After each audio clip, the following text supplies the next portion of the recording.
요한복음 3장 3절에서 17절입니다.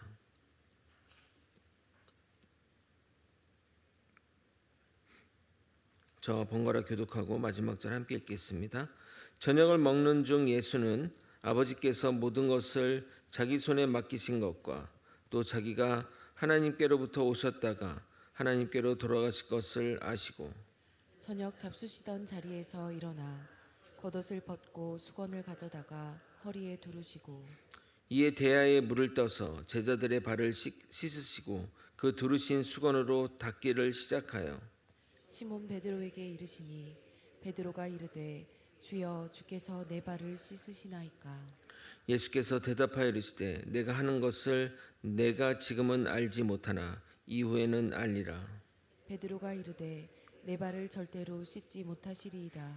예수께서 대답하시되 내가 너를 씻어주지 아니하면 내가 나와 상관이 없느니라. 시몬 베드로가 이르되 주여 내 발뿐만 아니라 손과 머리도 씻어 주옵소서. 예수께서 이르시되 이미 목욕한 자는 발밖에 씻을 필요가 없느니라. 온몸이 깨끗하니라. 너희가 깨끗하나 다는 아니니라 하시니 이는 자기를 팔 자가 누구인지 아심이라. 그러므로 다는 깨끗하지 아니하다 하시니라. 그들의 발을 씻으신 후에 옷을 입으시고 다시 앉아 그들에게 이르시되 내가 너희에게 행한 것을 너희가 아느냐. 너희가 나를 선생이라 또는 주라 하니 너희 말이 옳도다. 내가 그러하다. 내가 주와 또는 선생이 되어 너희 발을 씻었으니 너희도 서로 발을 씻어주는 것이 옳으니라. 내가 너에게 행한 것 같이 너희도 행하게 하려 하여 본을 보였노라. 내가 진실로 진실로 너희에게 이르노니 종이 주인보다 크지 못하고 보냄을 받은 자가 보낸 자보다 크지 못하나니. 함께 읽겠습니다. 너희가 이것을 알고 행하면 복이 있으리라. 아멘. 우리가 성경을 접할 때 주의해야 할 것은 성경 본문 전체에서 그 본문이 의미하는 바를 봐야 한다는 것입니다. 이것을 영어로 표현하면 We read text in the context. 즉 성경은 성경 문맥 안에서 읽어야 한다는 말입니다. 이단들은 자기들의 엉뚱한 주장을 성경 본문을 활용하여 설명하나 성경 문맥과는 전혀 상관없는 것이 대부분입니다. 그러므로 그들의 편집적인 성경 인용을 우리는 주의해야 합니다. 더불어 우리 정통 교단에서도 이단들의 성경 해석과 같이 잘못 해석해서는 안 될 것입니다. 어제 본문도 앞뒤 전후를 보면 계속해서 예수님이 성전 관련 종교 지도자들을 비난하고 그들의 외식과 교만함과 타락을 비판하여 성전은 무너질 것이라고 말하는데 갑자기 자기의 전 재산을 성전에 헌금하는 과부를 예수님이 칭찬한다는 것이 말이 됩니까? 그렇게 엉뚱하게 해석해 놓고 우리도 저 과부처럼 성전을 위해 헌신해야 한다고 말하면 정말 예수님이 하늘에서 한탄하시며 내가 무너진다고 말한 성전이 바로 너희 교회다라고 말하실 것 같습니다. 과거에 그렇게 해석하고 말씀을 전한 분들이 있다면 나쁜 의도로 그렇게 했다고 생각하진 않지만 성경에 대한 깊은 연구 없이 남들이 말한 설교를 그냥 생각 없이 사용했기 때문이라 생각합니다. 목회자가 바른 말씀을 전하도록 애써야 할 것이고 성도들도 목회자가 엉뚱한 소리 못하게 스스로 성경을 읽어야 할 줄 믿습니다. 사실 목회일이 고되고 시간이 많이 쫓기는 것이 현실입니다. 그러다 보니 깊게 성경 연구할 시간이 모자랍니다. 그러나 참된 진리를 찾는 교회라면 무엇보다 목회자가 정확하게 말씀을 공부하고 연구할 수 있도록 시간적, 물질적 지원을 해주어야 할 것입니다. 정말 그냥 하는 소리가 아니라 우리 교회는 저희 목회자가 정확히 말씀 전할 수 있도록 많은 도움을 주십니다. 우리 장로님은 교회에 상주하면서 모든 일을 챙겨주시니 얼마나 고마운지 모릅니다. 이 시간을 빌어 감사의 인사를 드립니다. 저희도 정말 제대로 된 말씀의 연구를 통해 여러분에게 바른 말씀과 성령 충만한 말씀을 전하도록 노력하겠습니다. 오늘은 고난주간 4일차로 제자들의 식사 준비와 최후의 만찬, 겟세마네에서 겟세마네 동산에서의 기도와 예수님이 체포되는 장면으로 이어지고 있습니다.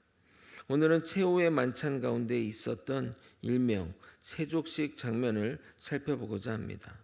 세족식의 배경과 의미를 살펴 우리가 이 땅에서 어떤 자세로 살아야 하는지 깨닫는 시간이 되길 예수 그리스도의 이름으로 소망합니다.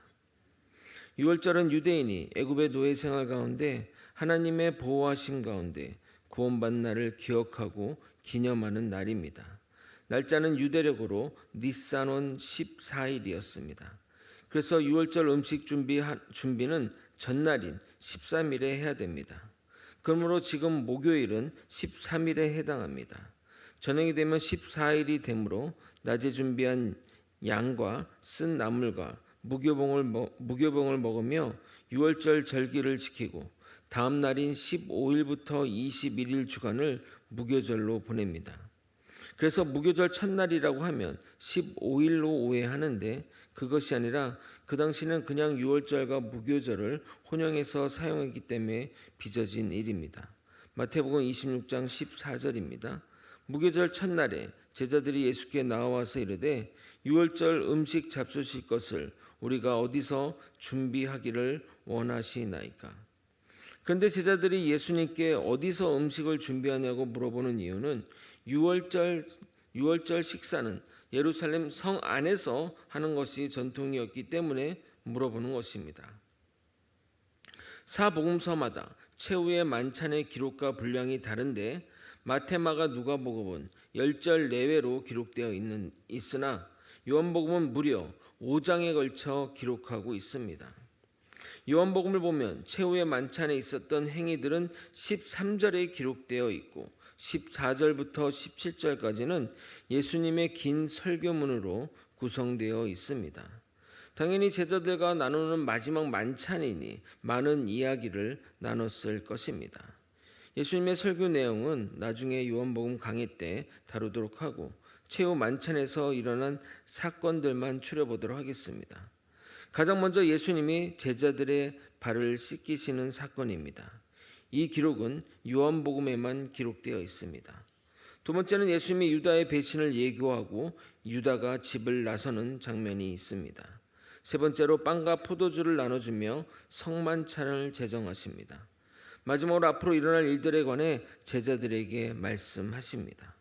오늘은 여기서 일명 세족식이라고 불리는 예수님이 제자들의 발을 씻는 부분을 다루도록 하겠습니다.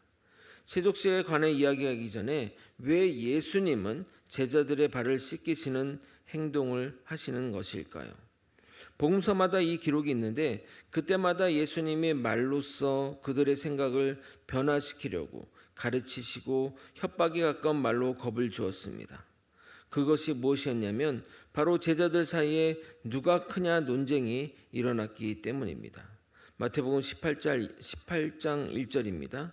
그때 제자들이 예수께 나와 이르되 천국에서는 누가 크니까? 이 질문은 천국에서 어떤 큰 자가 궁금해서 물어본 것이 아니라 자신들 중에서 누가 천국에서 크냐고 묻는 질문입니다. 여러분 한번 생각해 보십시오. 남자들이 12명이나 모여 있는데 경쟁심이 안 생긴다면 그것이 오히려 이상한 것입니다. 제자마다 각자 개성이 다르고 받은 은사도 다르기에 은근하게 서로를 경쟁하고 더 나아가 시기 질투하였던 것입니다. 대형교회를 보게 되면 많은 부목사님들이 있는데 은근히 서로 경쟁을 많이 한다고 합니다. 전도축제 기간에는 다른 교구 목사님이랑 대화도 거의 안 한다고 합니다. 전도축제 끝나고 어느 교구가 몇 명 전도했느니 못했느니 하니 당연하게 경쟁적일 수밖에 없는 것입니다. 과거에 이런 사건도 있었습니다. 세베대 아들 야고보와 요한이 예수님께 나와 영광의 날에 예수님 좌우에 앉게 해달라고 부탁한 겁니다. 그들은 예수님의 영광의 날이 십자가의 날인지 모르고 세상 표현으로 잘 되시면 저에게 자리 한 자리 주십시오 라는 의미로 말한 것입니다. 그들의 어리석은 질문에 예수님은 이렇게 답하십니다. 마가복음 10장 35절부터 38절을 읽어드리도록 하겠습니다. 세베대 아들 야고보와 요한이 주께 나와 여짜오되 선생님이여 무엇이든지 우리가 구하는 바를 우리에게 하여 주시기를 원하옵나이다. 그러니까 뭐 얘기를 할 테니까 무조건 들어주세요 라는 이런 표현인 거죠. 이르시되 너에게 무엇을 하여 주기를 원하느냐 여짜오되 주의 영광 중에서 우리를 하나는 주의 우편에 하나는 좌편에 앉게 하여 주옵소서. 예수께서 이르시되 너희는 너희가 구하는 것을 알지 못하는도다. 내가 마시는 잔을 너희가 마실 수 있으며 내가 받는 세례를 너희가 받을 수 있느냐. 그런데 이 의미도 모르는 채 그들은 힘차게 할 수 있습니다 라고 말한 것입니다. 알다시피 12제자 중 가장 먼저 순교의 길을 간 사람은 여기 있는 야고보이니 그 말대로 된 것입니다. 그런데 제자들이 돌아와서 그동안의 이야기를 듣고 한 반응을 보시기 바랍니다. 마가복음 10장 41절입니다. 10제자가 듣고 야고보와 요한에 대하여 화를 내거늘. 그러니까 그들도 그 뜻을 모르고 그냥 너희들만 이렇게 예수님 좌우에 앉으려고 하느냐 이렇게 화를 낸 겁니다. 그래서 예수님이 이런 일로 경쟁할 때마다 예수님은 그들에게 무섭게 경고하였습니다. 긴 본문이라 저와 번갈아 여러분과 함께 읽도록 하겠습니다. 마태복음 18장 4절에서 9절입니다. 그러므로 누구든지 이 어린아이와 같이 자기를 낮추는 사람이 천국에서 큰 자니라. 또 누구든지 내 이름으로 이런 어린아이 하나를 영접하면 곧 나를 영접함이니 누군지 나를 믿는 이 작은 자 중 하나를 실족하게 하면 차라리 연자맷돌이 그 목에 달려서 깊은 바다에 빠뜨려지는 것이 나으리라. 실족하게 하는 일들이 있음으로 말미암아 세상에 화가 있도다. 실족하게 하는 일이 없을 수는 없으나 실족하게 하는 그 사람에게는 화가 있도다. 만일 내 손이나 내 발이 너를 범죄하게 하거든 찍어 내버리라. 장애인이나 다리를 저는 자로 영생에 들어가는 것이 두 손과 두 발을 가지고 영원한 불에 던져지는 것보다 나으리라. 만일 내 눈이 너를 범죄하게 하거든 빼어 버리리라. 한 눈으로 영생에 들어가는 것이 두 눈을 가지고 지옥불에 던져지는 것보다 나으리라. 예수님은 굉장히 강력한 말씀으로 이렇게 거의 겁을 주고 있습니다. 크고자 하는 마음은 교만한 마음이고 교만한 마음은 결국 다른 이들을 정죄하고 판단하고 아래로 깔아보기에 그들을 실족시키지 말라고 이렇게 말씀하신 겁니다. 그러나 제자들은 들을 때는 긴장하나 또 시간이 흐르면 다시 과거로 돌아가 서로들끼리 경쟁하였던 겁니다. 성만찬 가운데도 이 논쟁이 일어났나 봅니다. 누가복음 22장 24절 또 그들 사이에 그중 누가 크냐 하는 다툼이 난지라. 그래서 예수님은 제자들에게 아무리 말로 낮아져라 겸손해져라 해도 안 되겠구나라는 생각에 몸소 행동으로 보이시고자 벌이신 일이 바로 제자들의 발을 씻는 일이었습니다. 우리는 남의 발을 씻는 것이 그리 큰 일이 아니라고 생각할 수 있지만 랍비라고 할 수 있는 예수님이 제자들의 발을 씻는다는 것은 믿을 수 없는 충격적인 일입니다. 유대 도시는 매우 불결해서 길을 걸을 때마다 오물과 먼지, 배설물과 쓰레기, 타고 남은 재와 썩은 음식물을 비켜갈 수 없었습니다. 따라서 기본적으로 발을 씻는 것은 위생의 문제였습니다. 자유민은 누구도 다른 사람의 발을 씻기지 않았습니다. 이런 일을 하는 사람은 노예뿐입니다. 로마에는 노예가 많아서 노예에 의존했다고 말할 정도입니다. 수백 명은 좋게 넘었다고 기록되어 있는데 대다수는 중부 유럽의 슬라브족이었습니다. 그래서 노예를 뜻하는 슬레이브가 이들 민족에서 유래되었던 것입니다. 유대인은 두 종류의 노예가 있으니 유대인 노예와 이방인 노예가 있습니다. 그 중에 외국인 노예가 팔리면 바로 강제적으로 할례를 행했습니다. 유대인 주인이 이방인과 접촉하지 않게 하기 위해서입니다. 유대인 노예는 그 수가 적으나 도둑질을 하고 그 정당한 보상을 하지 못하면 노예로 팔려갔습니다. 그런데 재미난 것은 이들의 가격입니다. 유대인 노예의 가격은 10문화 정도인데 이방인의 노예는 100문화 이상을 주어야 했습니다. 좀 의아하게 생각할 수 있는데 이유는 유대인 노예는 6년이 지나면 풀어줘야 하고 안식일에는 일을 시킬 수 없기 때문입니다. 노예라기보다는 고용 노동자에 가깝다고 봐야 합니다. 그런데 이 유대인 노예에게 시킬 수 없는 일이 있으니 바로 발을 씻기는 일입니다. 그러므로 예수님이 제자들의 발을 씻기는다는 것은 이 땅에서 가장 낮은 이방인 노예의 신분으로 내려간다는 말입니다. 그래서 베드로도 예수님이 이런 행동을 받아들일 수 없어서 안 된다고 말한 겁니다. 요한복음 13장 6절부터 8절 전반절을 여러분이 한번 읽어보도록 하겠습니다. 함께 읽겠습니다. 시작. 시몬 베드로에게 이르시니 베드로가 이르되 주여 주께서 내 발을 씻으시나이까. 예수께서 대답하여 이르시되 내가 하는 것을 내가 지금은 알지 못하나 이후에는 알리라. 베드로가 이르되 내 발을 절대로 씻지 못하시리이다. 아마도 예수님의 행동에 제자들은 적잖이 놀랐을 것입니다. 몇 명은 혹시 예수님의 머리가 어떻게 된 것이 아닌가 생각도 했을 것입니다.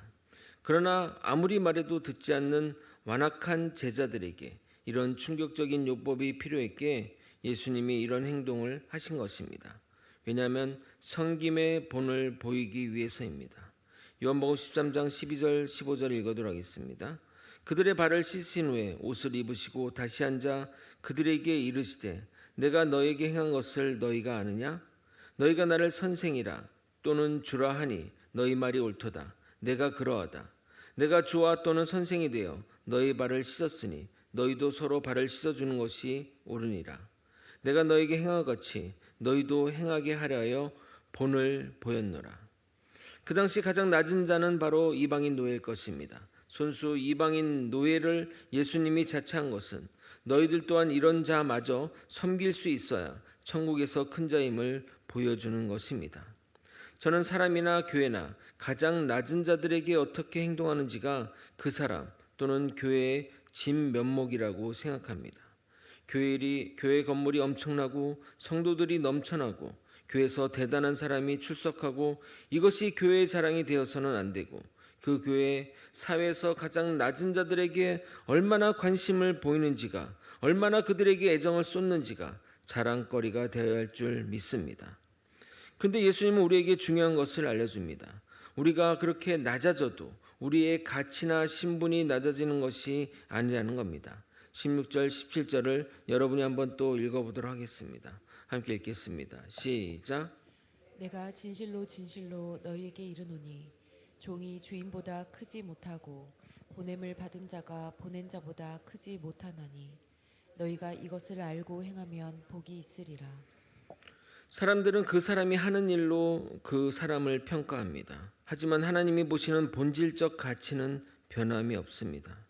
부자가 경차 타고 다닌다고 해서 부자가 아닌 것이 아니라는 겁니다.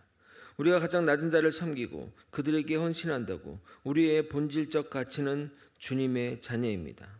제가 교회에서 이렇게 설교한다고 하나님이 보시기에 큰일을 하는 것 같습니까? 저는 그렇게 생각하지 않습니다. 새벽에 일찍 나와 교회 문을 열고 교회 구석구석을 챙기고 성도들을 위해 손수 노력하고 그것이 더욱 큰일이고 훌륭한 일입니다. 그래서 주 예수를 전하느라 수모를 당하고 멸시를 당해도 괜찮은 것입니다. 주님이 우리를 어떻게 보시냐가 중요하기 때문입니다. 말씀을 정리하겠습니다. 당시로서는 예수님이 제자들의 발을 씻는 행위는 너무 급진적이고 충격적인 행동입니다. 그 시대 가장 낮은 사람이 하는 행동을 랍비이자 메시아로 추앙받는 예수님이 하셨기 때문입니다. 그러나 예수님이 그런 행동을 하신 이유가 있습니다.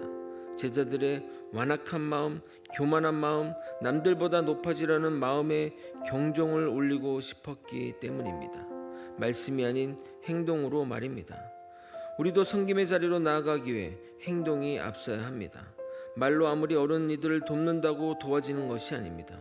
저는 우리 교회가 이 지역의 빛된 역할들을 더 감당했으면 좋겠습니다. 고아와 독거노인, 상처받고 고통받는 이들, 다문화 가정 등등 정말 할 일이 많습니다. 분명히 하나님은 우리에게 이런 기회를 더 열어주실 것입니다. 기존의 임직자와 함께 새로 임직하신 분들이 더 이런 자리로 나섰으면 좋겠습니다. 더 낮아지고 더 섬기며 더 주의 일을 감당하는 저와 여러분이 될 수 있도록 예수님의 이름으로 축원드립니다. 아멘. 이런 마음을 담아 찬양하고 기도의 자리로 나갔으면 좋겠습니다.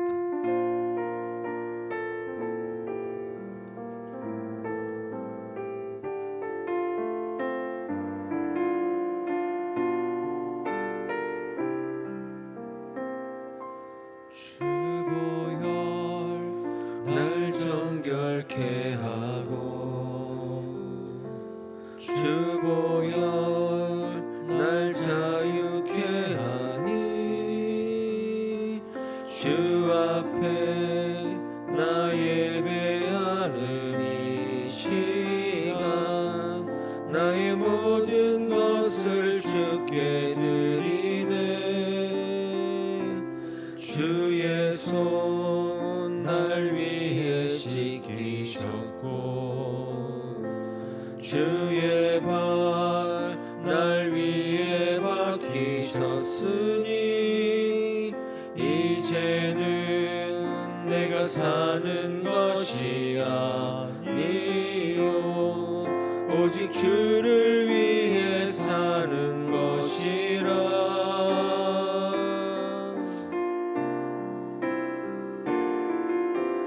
주의 손에 나의 손을 보게고 또 주의 발에 나의 발을 보게요. 나 주와 함께 죽고 또 주와 함께 살리라. 영원토록 주 위에 살리라. 주의 손에 나의 손을 보게고 주의 손에 나의 손을 보게고 또 주의 발에 나의 발을 보게요. 나 주와 함께 죽고 또 주와 함께 살리라. 영원토록 주 위에 살리라. 주 위에 살리라. 오늘 이 시간 이러한 묵상의 제목으로 기도하길 소망합니다. 내가 섬길 사람들은 누구인가? 나는 어떤 마음 어떤 자세로 교회에서 생활하고 있는가? 우리의 삶 가운데 겉모습에 치중하여 헛된 일에 물질을 소모하며 정작 가난하고 힘든 자들이 소외되고 고통받지 않는지 생각해 보길 바랍니다. 이러한 기도 제목 가지고 기도하는 가운데 주님이 주시는 마음을 되새기며 다 같이 주님의 이름을 부르고 통성으로 기도하시겠습니다. 주여. 하나님 아버지, 이 시간 아버지 내가 섬길 자들을 생각나게 도와주옵소서. 아버지 내가 맡은 일들 가운데 누구를 섬겨야 할지 어떤 자들에게 주님의 복음을 전해야 될지 깨닫는 시간이 되게 도와주시옵소서.